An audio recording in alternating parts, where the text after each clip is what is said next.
নমস্কার বন্ধুরা, হপন মাইয়া এসিনোরায় আমি ইন্দ্রাণী হাঁসদা আপনাদের সকলকে আরও একবার স্বাগত জানাই।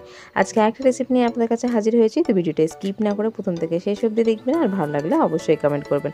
চলুন তাহলে আর দেরি না করে রান্নাটা স্টার্ট করে ফেলি। আজকে বানাবো কুমড়ো ঘন্ট। তো কুমড়ো ঘন্ট বানাবার জন্য কুমড়োটাকে প্রথমে ছোট ছোট করে কেটে নেব।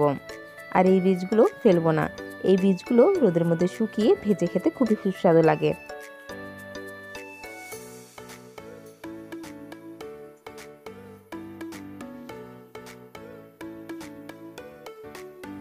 কুমড়োর ছাল ছাড়িয়ে কুমড়োটাকে ছোট ছোট টুকরো করে কেটে নিতে হবে এবং জলে ভালো করে ধুয়ে নিতে হবে।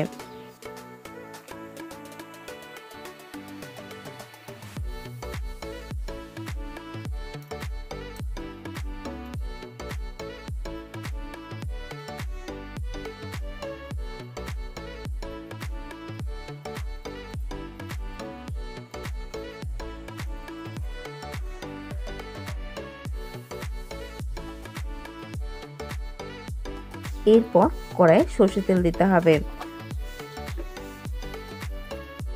মাছের মাথাগুলো নুন হলুদ মাখিয়ে তেলের মধ্যে ভেজে নিতে হবে। তেল ভালোভাবে গরম হয়ে গেছে। এরপর নুন হলুদ মাখিয়ে রাখা মাছের মাথাগুলো তেলের মধ্যে এক এক করে ছেড়ে দিতে হবে।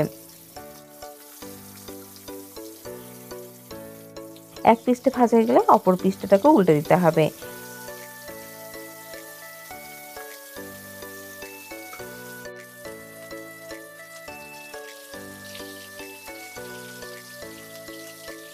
মাছের মাথাগুলো বেশ কড়া করে ভাজা হয়ে গেলে করে তেল থেকে তুলে নিতে হবে। এরপর ওই তেলে গোটা জিরে, কালো জিরে আর শুকনো লঙ্কা ফোড়ন দিয়ে তেজপাতা দিয়ে একটু নাড়াচাড়া করে কেটে রাখা কুমড়ো ও আলু দিয়ে দিতে হবে এবং পরিমাণ মতো লবণ দিয়ে ভালো করে নাড়াচাড়া করে কিছুক্ষণের জন্য ঢাকা দিয়ে রাখতে হবে।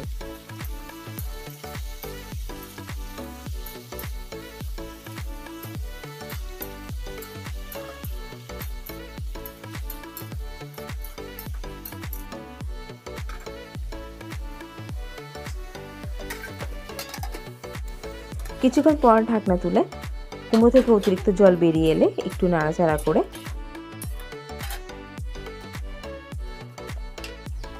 এর মধ্যে হাফ চামচের মতো ধনে গুঁড়ো, আদা বাটা, শুকনো লঙ্কা গুঁড়ো, হলুদ গুঁড়ো, কাশ্মীরি লঙ্কা গুঁড়ো দিয়ে ভালো করে মিশিয়ে নিতে হবে।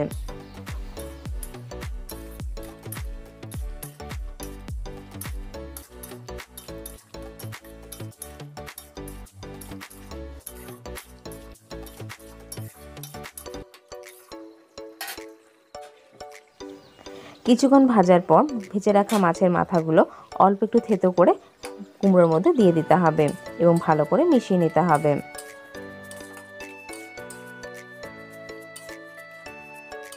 ভালো করে মেশানো হয়ে গেলে এক চামচের মতো চিনি দিয়ে ভালো করে মিশিয়ে নিতে হবে আর অল্প একটু জল দিয়ে নাড়াচাড়া করে কিছুক্ষণের জন্য ঢাকা দিয়ে রাখতে হবে।